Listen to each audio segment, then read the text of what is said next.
This is a big deal, and so that's why you're hearing, oh yeah, we'll invest $500 billion here and all that. They're going to move these pharmaceutical manufacturing facilities to the U.S. because this is their market.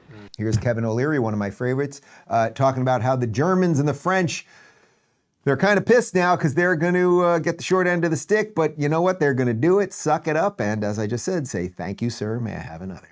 For them. Already the French and the German are whining this morning about this deal, or this potential deal. But the only reason they care is pharmaceuticals and automotive.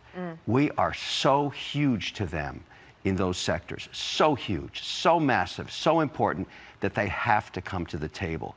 And you know, this is a big deal, and so that's why you're hearing, oh yeah, we'll invest $500 billion here and all that. They're going to move these pharmaceutical manufacturing facilities to the U.S. because this is their market.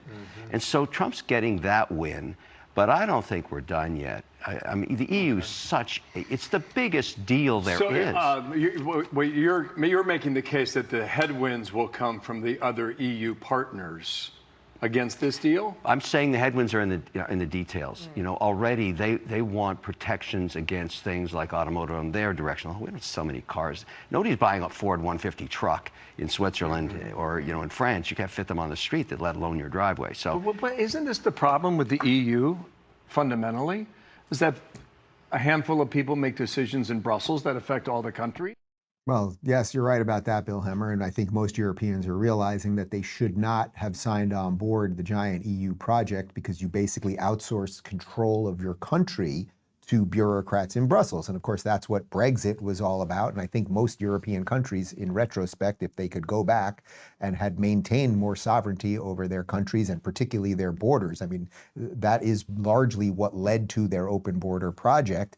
As you know, Hungary, which is part of the EU, they pay 1 million euros tax every single day, 365 million euros a year to keep their borders closed. That's what they have to pay in a penalty to control their own borders just to be part of the EU because they want to be part of the broader trade deal. So they don't want to not be in the EU. But that just shows you the crazed competing interests of how ridiculous the EU, the whole EU concept was in the first place.